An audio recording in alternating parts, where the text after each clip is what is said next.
Well, hi everybody, and welcome to episode 51 of Level Up, 60 minutes of live Q&A where your questions and votes really do drive the show. Please use the Slido link that colleagues are going to post into the chat to vote up the questions that you would most like answered, and of course to add your own as well. Level Up, it's live Mondays at 8 a.m. UK time and Fridays at 2 p.m. Live stream to both YouTube, of course, and to LinkedIn. And we'll be signposting a little bit more about that later on in the show, because, of course, this weekend, the UK changes its time and we go ahead an hour into British summertime. So I do wonder whether the weather will follow suit. Anyway, you can find out much more about what we do as a business by visiting our website, apmg-international.com. And today we're going to be talking all about leadership. Now, it's quite interesting how many people want to become leaders versus how many people actually make it into that position in their careers. But in particular today, we're going to drill down on what does it take to become an agile leader or to lead in an agile environment. So let's jump straight in. We're going to meet our panel who are waiting for your questions. Joining us for the first time today is Nadine Sinequan. She is a director at Thought Nation, who provide agile project management training and consultancy services to their clients. So great to see you, Nadine. Welcome to Level Up. Tell us a little bit about yourself. Thank you, Nick. I'm from Johannesburg, South Africa, and I've been a project manager for a very long time. And I'm really happy to be part of the esteemed panel today. Okay, excellent. Thank you very much indeed. Lovely to see you here as well. Sarbojit Bose is a regular feature on Level Up right from the very beginning. He runs Cyberservices in Singapore.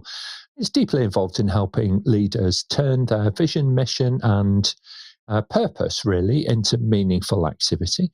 So Sarbojit, welcome back, my friend. How are you today? Thank you, Nick. Awesome. Thank you for having me back. And please don't be afraid. I'm not looking at your seat, so I'm comfortable in Singapore for now.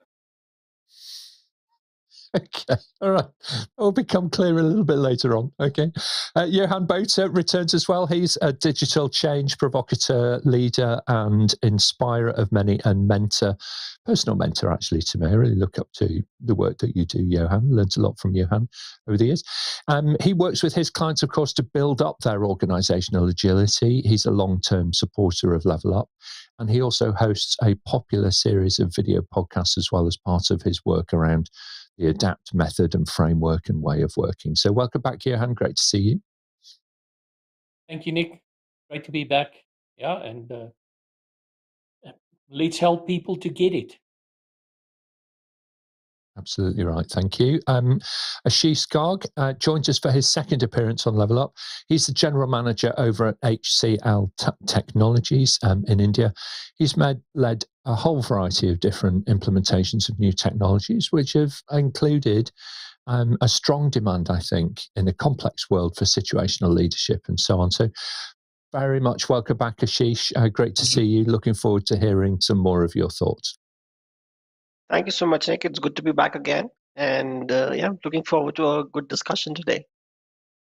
All right, excellent. Well, look, if you're watching us online, don't be shy. Introduce yourselves, please, in the chat and say hello. And thank you very much indeed, Ahmed from Qatar is already commenting kind of in the chat that, it is an important topic. And so we're going to really get straight into it.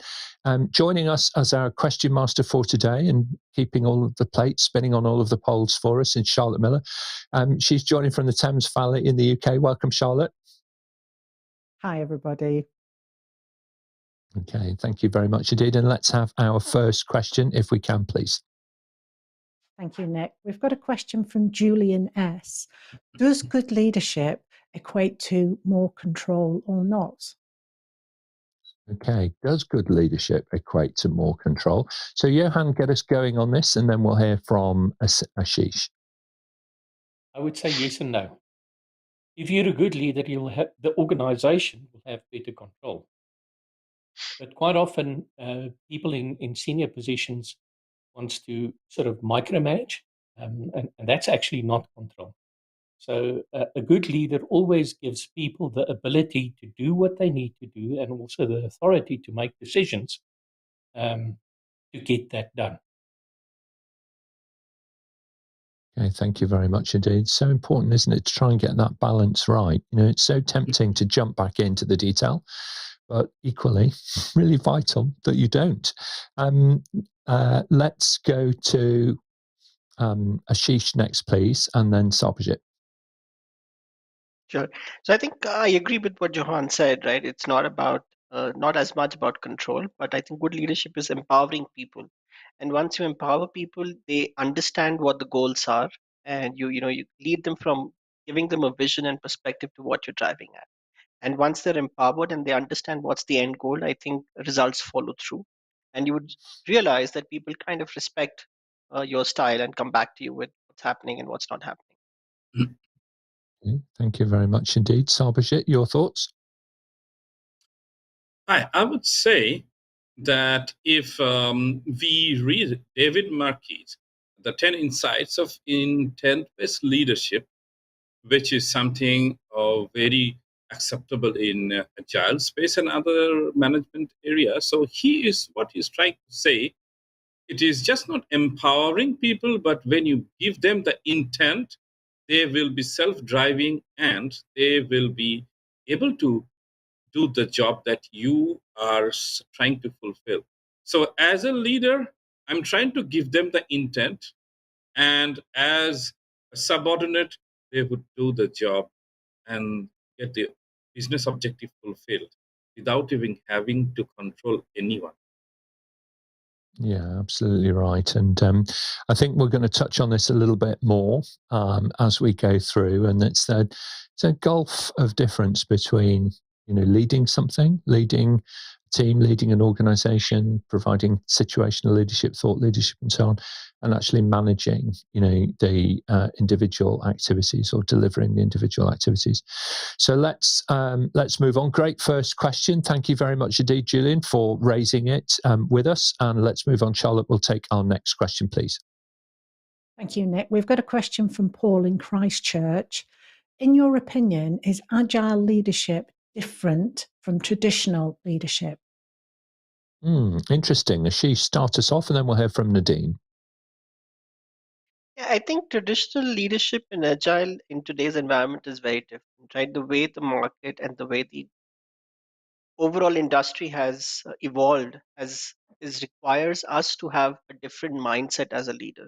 It requires us to also evolve as individuals and change our leadership styles. Today, as we look at the young dynamic workforce that's coming in, and more and more work is more global, we are working with remote people and we are working globally across countries. We are no longer sitting in one environment, in one building, where my entire team is sitting with me. I think that's the big change that has happened over the years, right? So if I look at how my father functioned versus how I have been working, I think there's a sea change.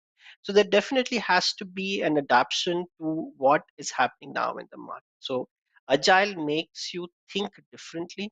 It makes you look at things from a different perspective. Look at what people around you are thinking, what they are doing, and what they want, and then kind of adapting yourself to everybody. And I think that's the biggest difference between what traditional leadership was versus what we're talking today about being agile. Very interesting. Thank you very much indeed. Nadine, what are your thoughts on this? So, in my opinion, traditional leadership is very documented, process-driven. Processes are documented, and it's essentially very much process-orientated, as I said. Agile leadership, on the other hand, empowers your teams to continually innovate, and it's not process constraint at all. Yeah, absolutely right. I think this is the interesting thing, isn't it? It's just sort of like the stages of this stuff. When you're in your career and you're doing something for the first time, it kind of feels almost like so stressful because you're trying to learn it and do it all at the same time.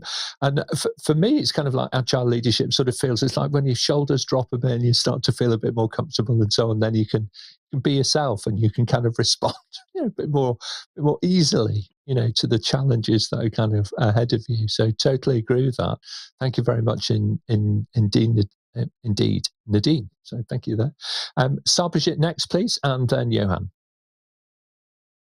Right. So what I want to mention, just as we were speaking and hearing, some of my friends who are speaking here, that Ashish mentioned, but a few pointers is traditional leadership may be more of a predictive. They want to see what the future tomorrow will be.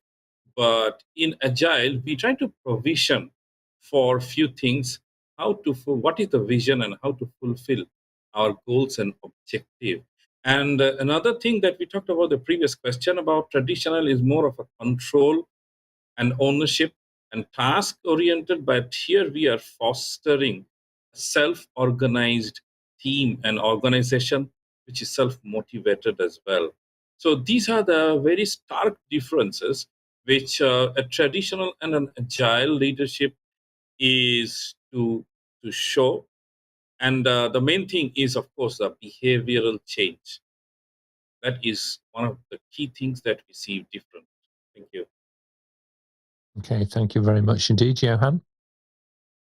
I think one also needs to just bear in mind it's not necessarily agile leadership. I think it's more leadership in our time.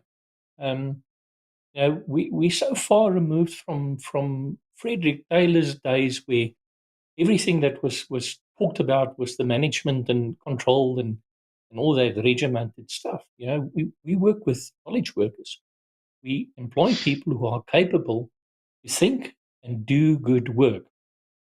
And the role of a leader in that context is not to tell people what to do, but to help them shine, to be able to give the best value back to the organization because you give them the opportunity to use their intellect, their intuition, and their enthusiasm.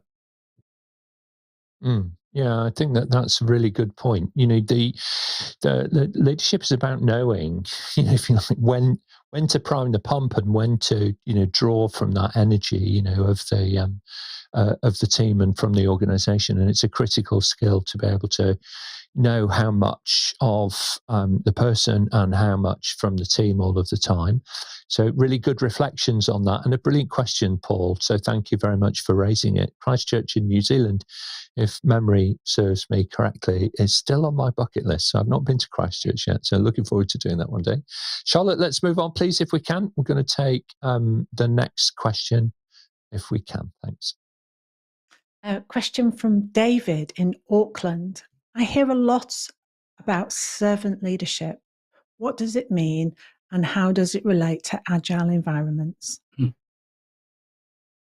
Okay, servant leadership and how does it relate to agile environments? Nadine, why don't you start us off again on this one and then we'll hear from Johann. Okay.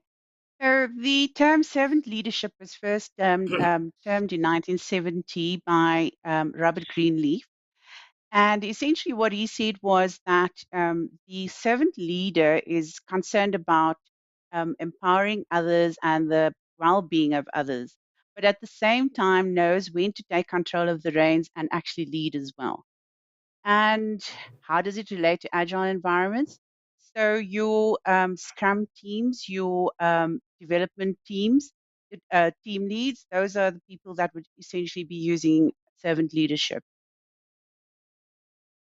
Excellent. Thank you very much, Johann.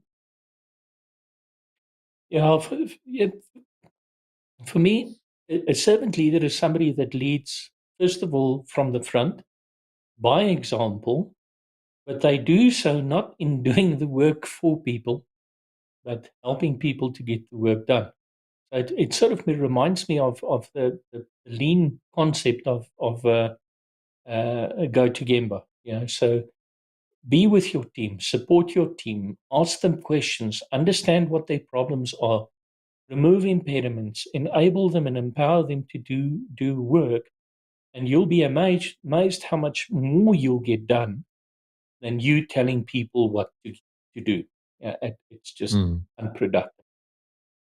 Yeah, absolutely. I totally agree with that. I'm going to come back to that again in a moment, if I may. Sarbojit, what are your thoughts?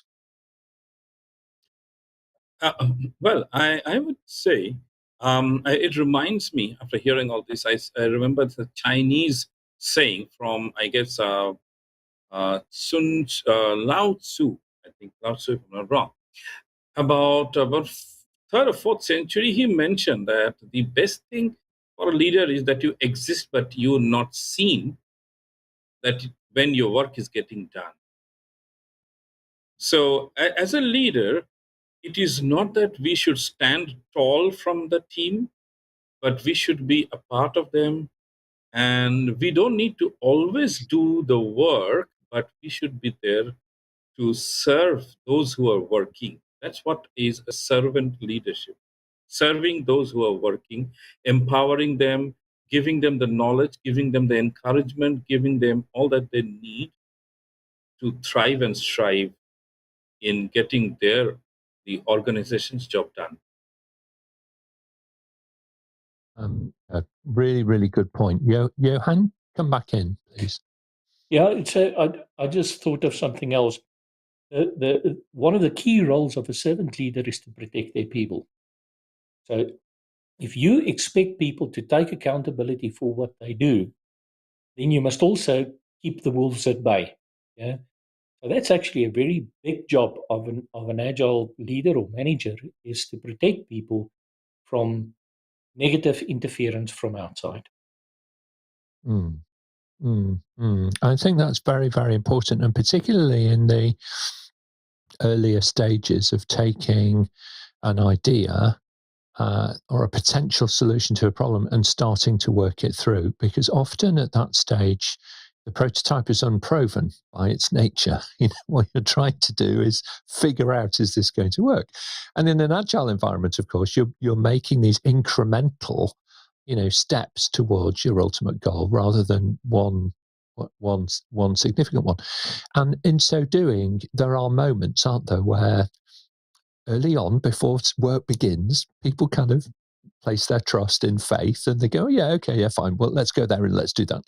But then actually over time, they start to question. So protecting those teams and allowing them to get on and do what they're supposed to be doing is super, super important. Really good insight. Thank you very much. And thank you to David for raising the question. Charlotte, let's move on, please. I can see that we've got a stack of questions coming in from our online audience as well. So do get those questions in if you're watching us on YouTube or on LinkedIn, and we'll get them in front of the panel for you. Thank you, Nick. We've got a question that's come in, and the question is, it's from Taruna in Delhi. Does Agile mean more task-focused or results-focused? Interesting. So in terms of focus then, task or results? Johann, start us off, then we'll hear from Ashish. It's always about results. You do tasks to get the results. So even the way that we define user stories is as I want to, so that's the result. Hey, excellent. Thank you very much indeed. Sorry for cutting across you there a little bit. Ashish and then Nadine. Yeah, I think absolutely right. So, being an agile leader is definitely about being results. You need to focus on what's important. And, like we were discussing in the first question, once you have your teams in place and you empower them, results will always follow through. You don't need to micromanage. You don't need to be task oriented. So once you understand and the team understand what's the vision, I think they will help you get there. And that's what is most important for a leader, right? You don't really need to focus on the tasks, but focus on the result. Thank you very much indeed. Nadine? Yes, so just remember that Agile is always about work completed. And so that's obviously the result. And then if you also look at the philosophy, it's building incrementally from firm foundations.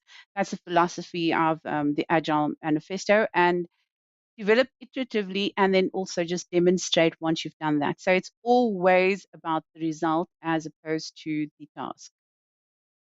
Okay, thank you very much indeed. One caveat to all of that, and I completely agree with that, Agile being results focused and not task focused, and particularly relevant for leadership. The one thing, though, that I think that you can do as a leader is you can influence behaviours throughout. Okay, you can kind of show that, you know, the result itself needs to be focused on, of course, but how we get there is important as well. All right. It's not so much what to do, but it's how do you do it? You know, how do you bring people with you? How do you interact with each other? How do you live the values and the ethics and the, you know, the behaviors, the desired behaviors of the organization to bring everybody with you? So really super important there. Thank you very much indeed, panel. Charlotte, let's move on, please. We'll take our next question. And thank you very much to Taruna for asking that one. Great question. Thanks, Nick. We've got a question that's come in via the LinkedIn chat. Should a leader operate an open door policy? Okay, from Sam Sayebo. Should a leader operate an open door policy? Nadine, how do you go about this? You're running a business and delivering and getting involved in everything. Open door, yes or no? Most definitely. I think it's very important that your teams are able to come and communicate with you at any time. And open door policy to me doesn't mean that your door is open at all times and that they can interrupt you in meetings. But also, what it means to me is that your teams are able to communicate with you openly and freely and feel comfortable to do so at any time. So important, isn't it? Giving people that confidence to be able to talk to you, you know, properly. Ashish and then Sarbojit. Sure. I think open door policy is something that you need to practice, right? It does not really mean that you hear people, but it's also more important that you are listening to what they are saying, and that happens only when you start to build the trust. So you can have an open door policy once you have established a trust, and people realize that you would not hear them, but you would listen to what they are saying, right? So I think that's very important. And the second part of an open door policy always is a feedback loop, right? So that's basically the intent of having an open door, right? That you're able to listen, receive feedback, give feedback. So it's, I think, a circle that you need to establish and be very aware of. Yeah, some really good points. Thank you. Sarbojit and then Johann. Well, I would say if I'm looking back to the basic and the Agile Manifesto, this always talk about individuals and interactions over processes and customer collaborations, all these things. So if that be the case, so there is no other choice that we have to be with the people, for the people, by the people. And well, if the door is not opening, we can make a small hole through it and make the collaboration possible. So if you lose the keys, not to worry about. We can find a workaround, and maybe we can shout across the door and still achieve the objective.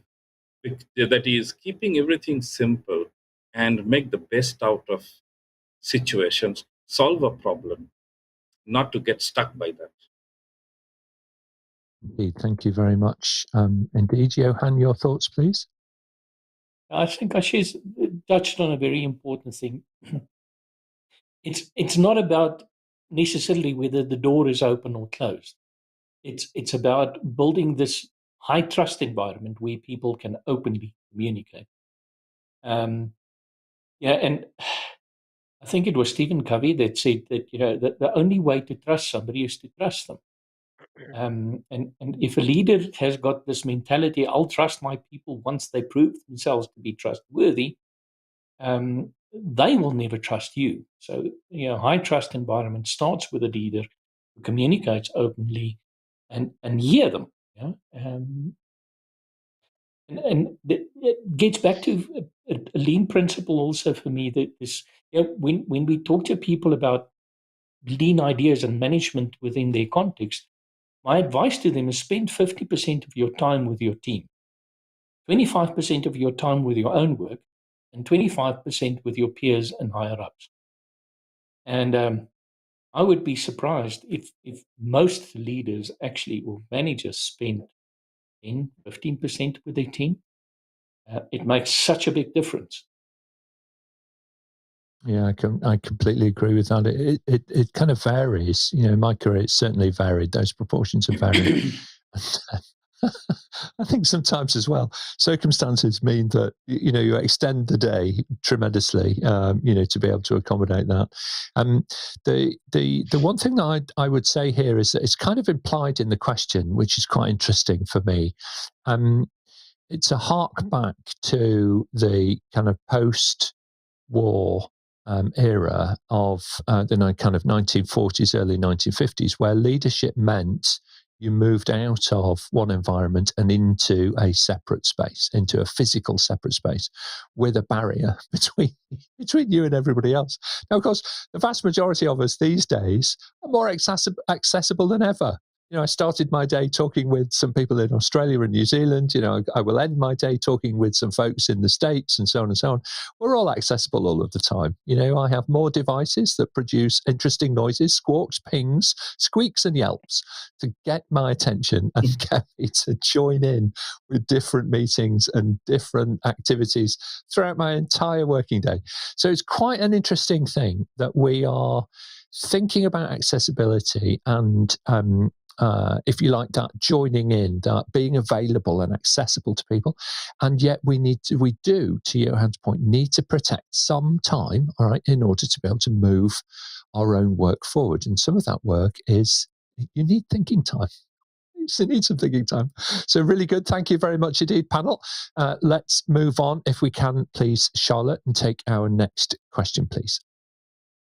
Thanks, Nick. We've got a question from Rebecca in Canberra. Can formal study help develop leadership skills, or can this only be learnt through practice and experience? It's a really good question, because it's definitely a skill which needs acting out. Nadine, start us off, and then we'll hear from Ashish. Yes, so I think formal study is very important. It teaches you methodologies, it teaches you certain skills.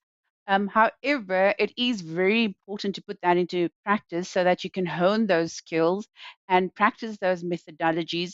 And then practicing also teaches you about which is your best style and how to improve on those methodologies. Thank you very much indeed. Sarbojit, please. Right. So I, kind of agree to what Nadine said. Learning gives you a framework. It allows you to understand how to operate. Another thing is self-awareness. So when you move into a leadership role, you need to be self-aware. I think that's very important, because unless you are aware of what is your natural leadership style, and that is where some of these psychometric tests help you, because they help you realize what kind of a person are you and what is your natural leadership style. How do you tend to react to situations in natural environment? I think that helps you to learn and then practice through experiences, right? So unless you are self-aware, irrespective of the number of years that you've spent in a space, I think you'll continue to repeat the same mistakes and you will never realize that you're making mistakes. So I think while your learning helps you to get a framework, but you also need to be self-aware. It definitely helps to have people work with you.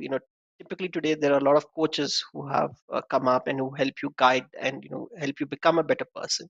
So a coach is important to bring that self-awareness, and that's where how you move to practicing and experiential learning. Absolutely right. Thank you very much indeed. So Sarbojit next, please, and then Johann. Yeah, hi, thank you. Well, I couldn't agree more with what has been said before me.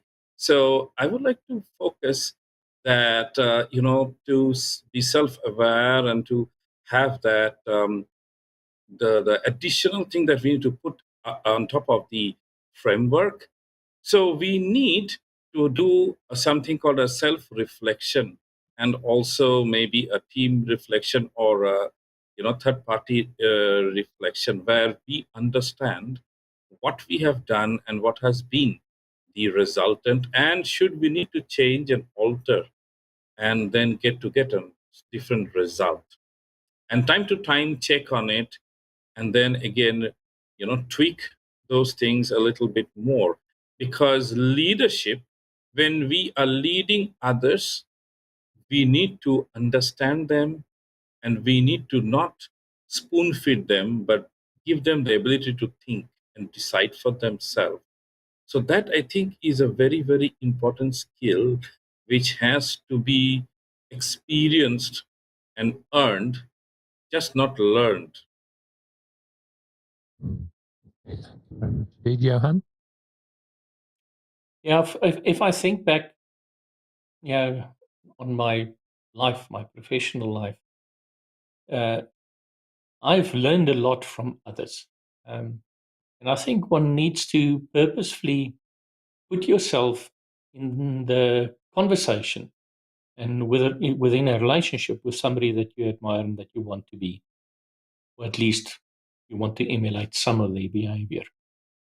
So I've got a few people that I would call mentors, but they're also friends, and many of them, in fact, most of them, is not in my industry, but that's where I learn about how to behave, around people, how to be a better person, how to communicate better. What not to say. That was a hard lesson for me. So keep good conversation and friends. Yeah. Excellent advice. Thank you very much indeed. Very good.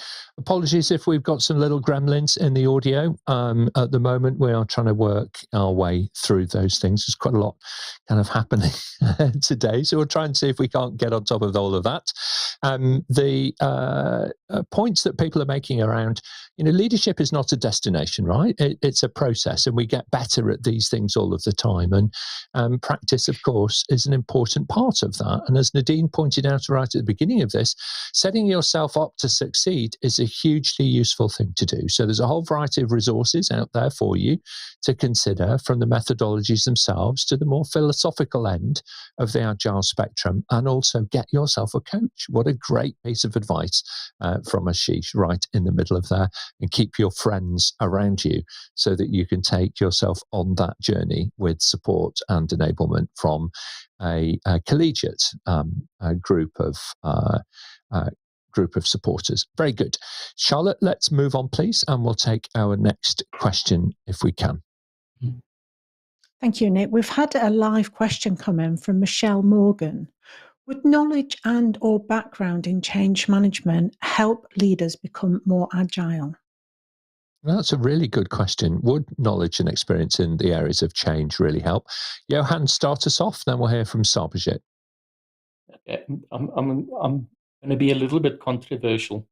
It depends on what change management theory you consume, because the body of knowledge of the, let's say, 20 or even 10 years back, I find is not good advice in an agile context.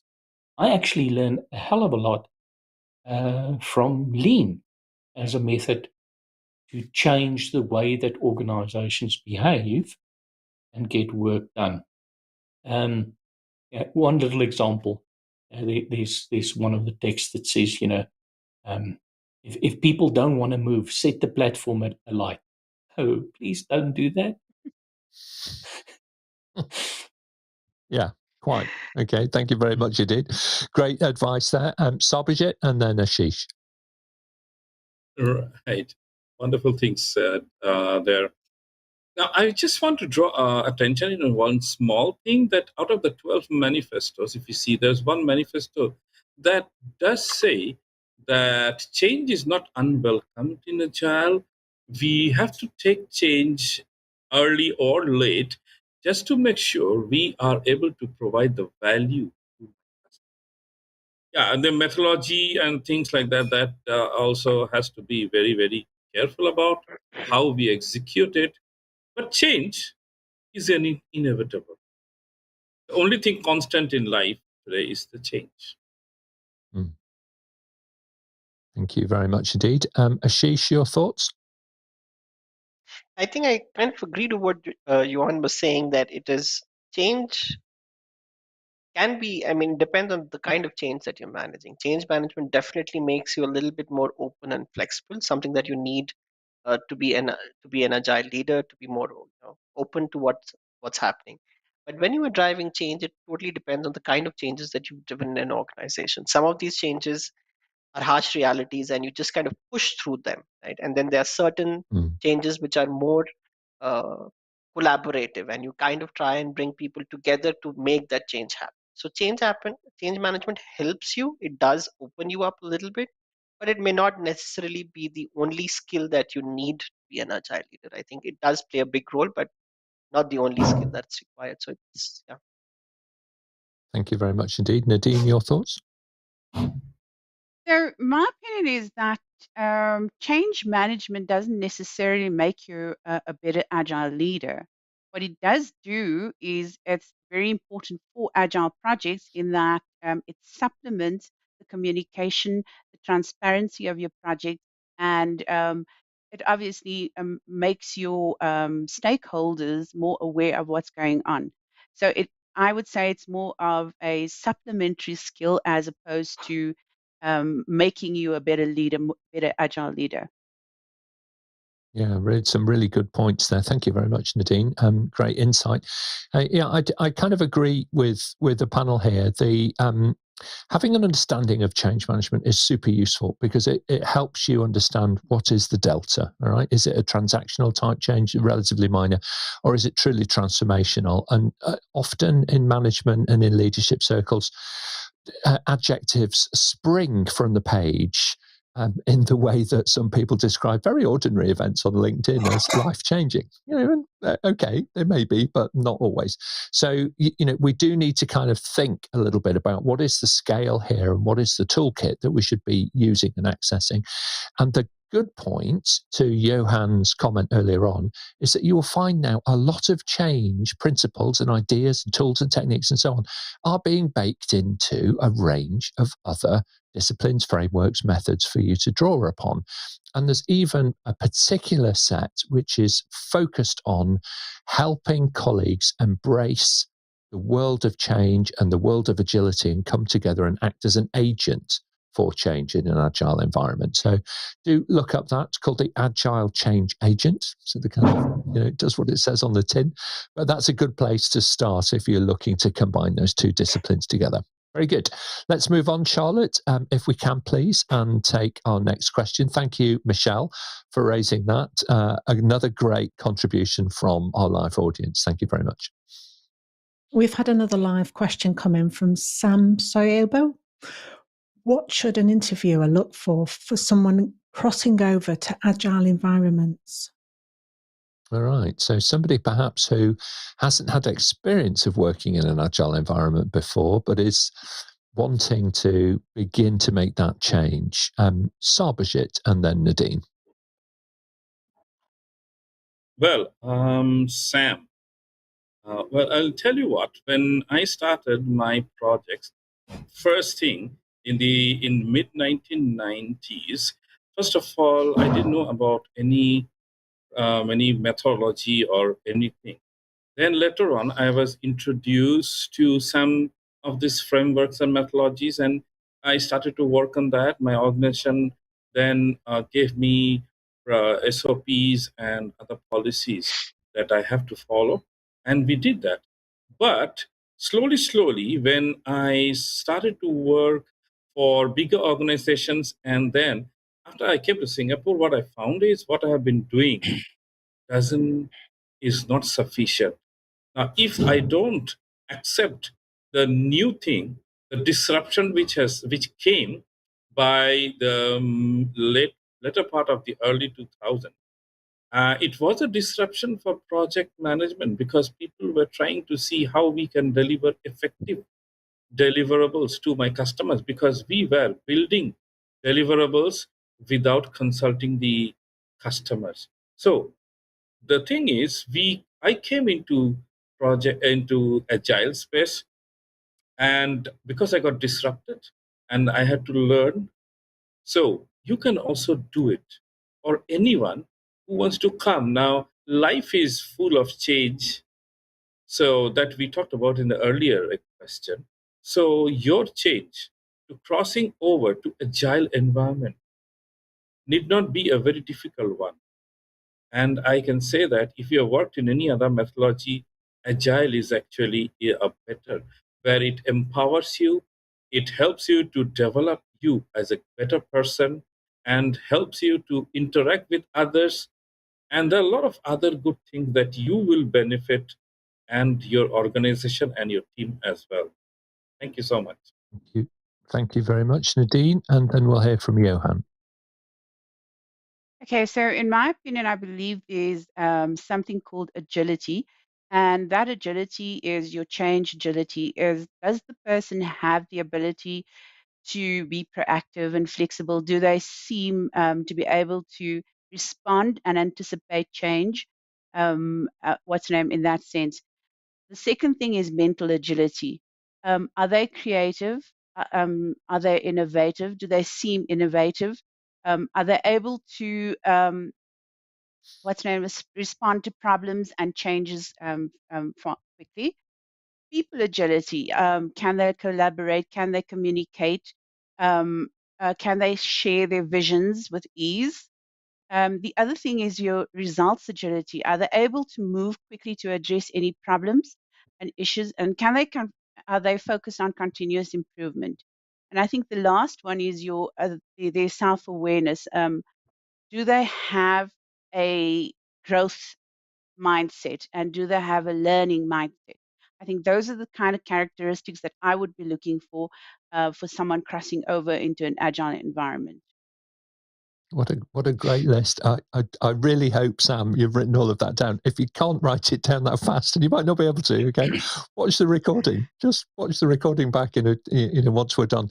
You'll find it really easily. So brilliant answer. Thank you very much indeed, Nadine. Johann, is there anything left kind of to add to that shopping list?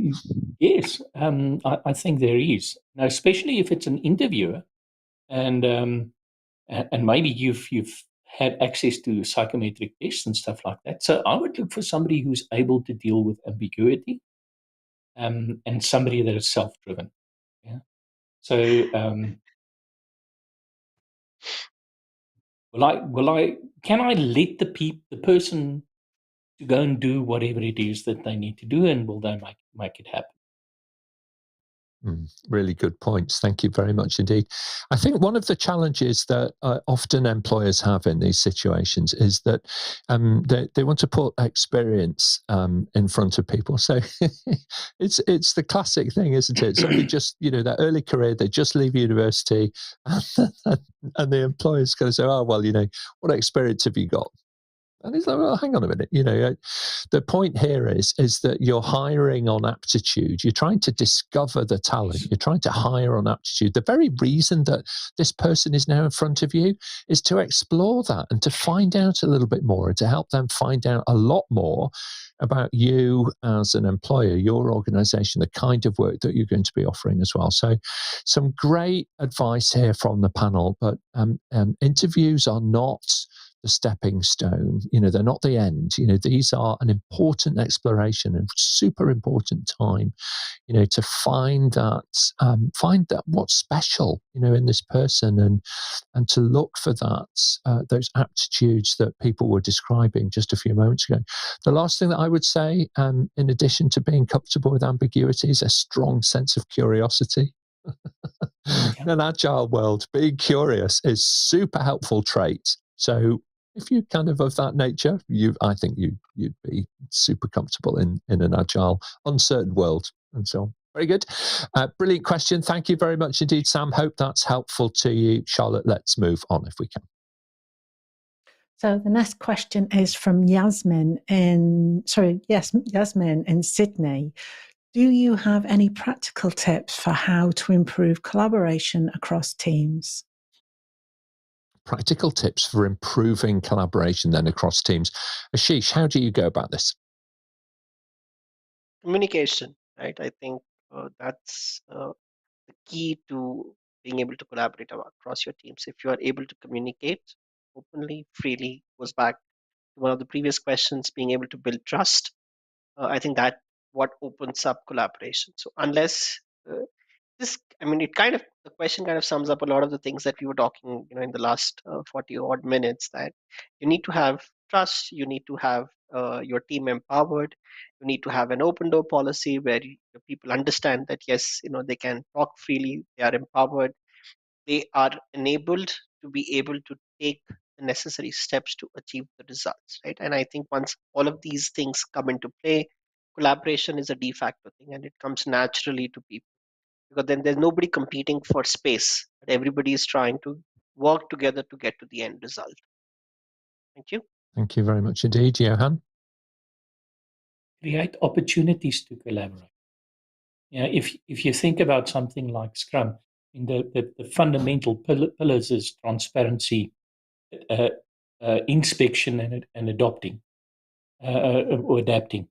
So in each one of these activities within the method, there's an opportunity for people to look at stuff, to talk about it, and to think what they're going to do about it. And if we can collectively do that, and we create these opportunities, communication just naturally flow. Thank you very much indeed. I think that, people often say there's not enough collaboration, and to both Ashish's point and also Johann's, it's about creating space for that to happen, engineering it. Don't run every meeting the same way.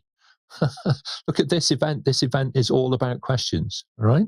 It's not about having a format beforehand and deciding what the answers are beforehand. It's actually driven by people asking real questions in real time, okay? And it's getting real answers, straight from the heart.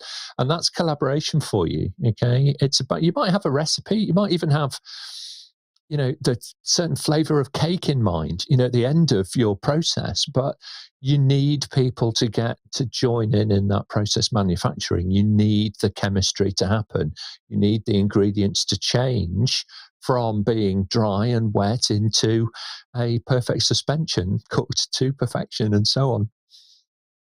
All right, I'm not very good at baking, but you kind of get the idea, It's about the process. It's about engineering for the opportunity to happen. All right, really good question. Thank you, Yasmin.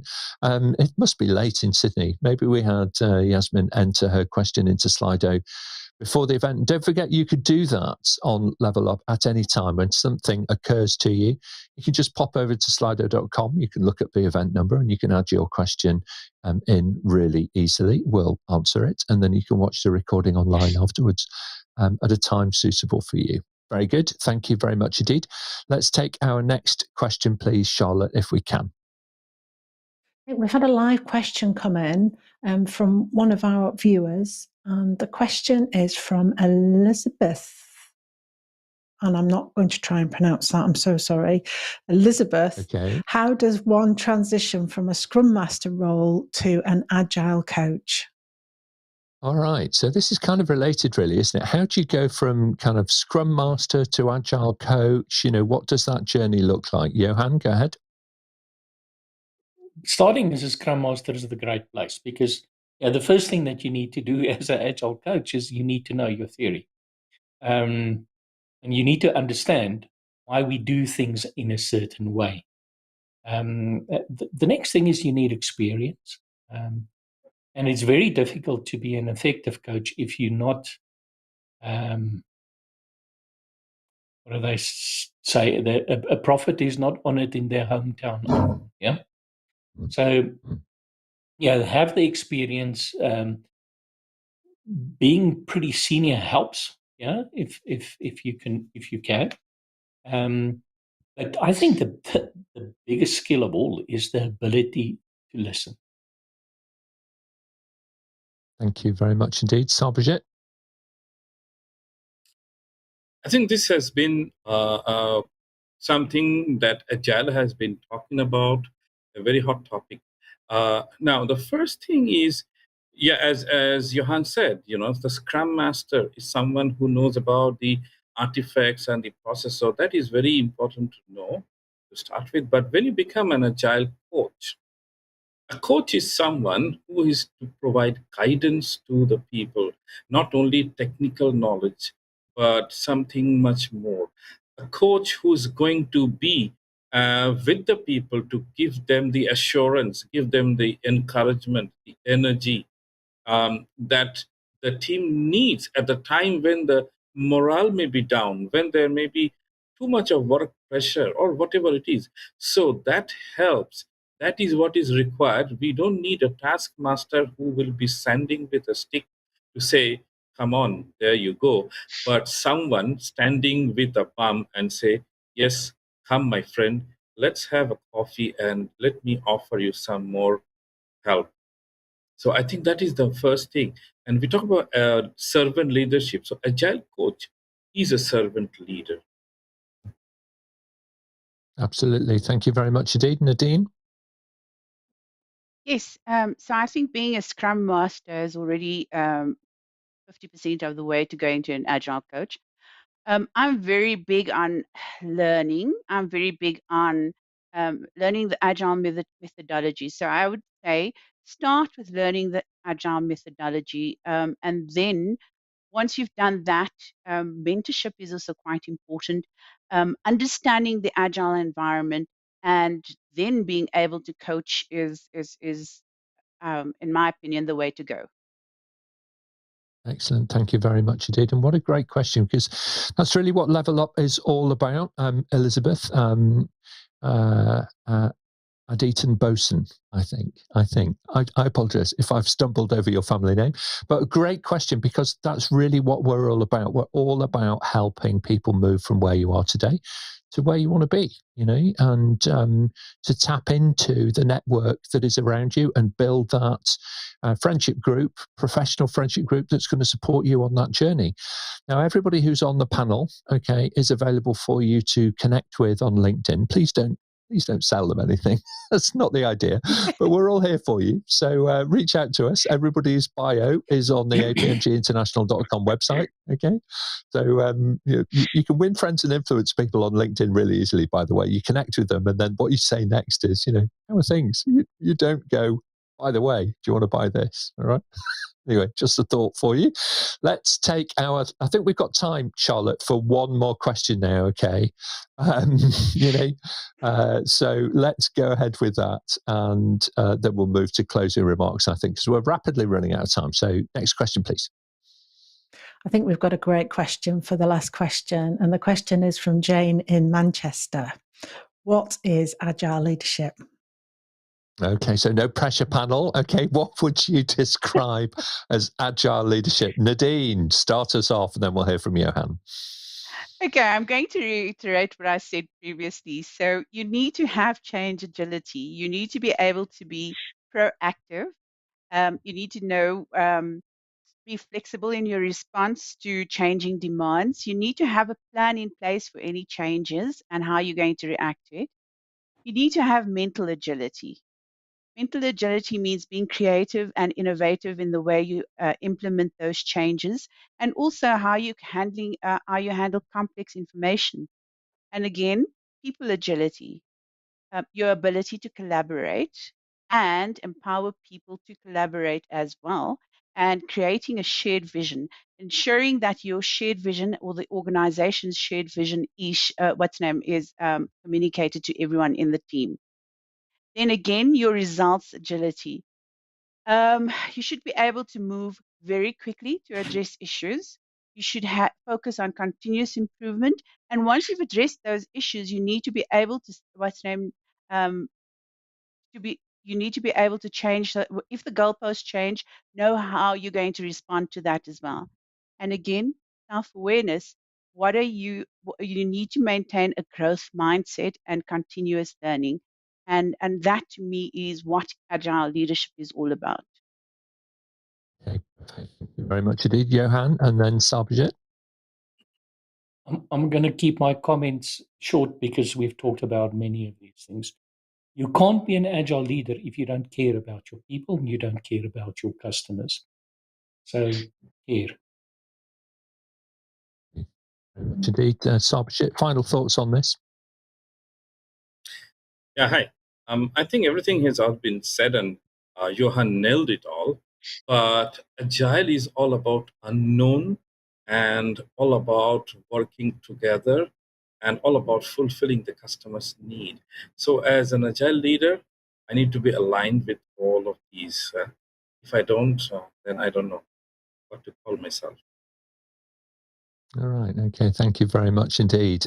Great job, panel, today, and great job to our producers online, of course, everybody out there who's been asking the questions before the event, during the event, and so on. Really great job. So thank you very much indeed for you. Without your questions, we'll be end up just talking amongst ourselves. So thank you very much indeed for that. An absolutely interesting, fascinating tour through the world of Agile leadership. So let's hear some closing remarks if we can. We're going to walk our way around the panel. So Ashish, we'll come to you first, and then Nadine. Sure. I think to sum it all up, an agile leader needs to act as a catalyst. I think that is the key. And the other aspect is that alignment is a multiplier for your team. So if you start with being a catalyst and align everybody on your team together, I think that becomes a multiplier, and you can go places, right? I think those are the two key messages from my side. Thank you. Excellent. Thank you very much indeed, Nadine, and then Johann. Okay. I think in terms of agile leadership, as Johann said, you need to be customer focused. You need to know and ensure that you keep your customer's vision in mind. At the same time, you need to empower your teams. You need to keep an open door policy and ensure that collaboration does happen across your teams. And you allow them to be creative in delivering that vision for the customer. Thank you very much, Johann, and then Sarbojit. Yeah, I'm going to break with tradition. Normally, I end with a quote, but this is a quote from me. Stop reading Frederick Taylor and start reading Frederick Laloux. Okay. Thank you very much. I think I might be quoting you more, Johann, than you're quoting yourself, actually. So this is quite interesting. I will definitely look that reference up. Thank you very much indeed. And Sarbojit, your thoughts, please. Yeah, thank you, Johann, for that. Laloux's leadership style skills, I love them as much. So I would say at the end, to sum up, three things: CPU. C, customers. P, the people. And lastly, it is you at the end. Okay, thank you very much indeed. A really good lesson for life there, I think, not just for agile leadership. So thank you very much, Sarbojit. Charlotte, your reflections on today's event.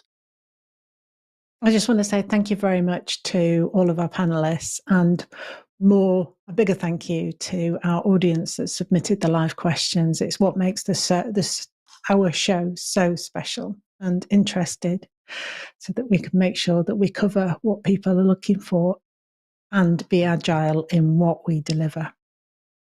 It's a good point, actually. We never really know quite what's coming up next. So sometimes when you see us blink, it's, that's real. That's life for you. Okay. And it's certainly life as an agile leader. How you thought your week was going to go doesn't always quite turn out to be the case.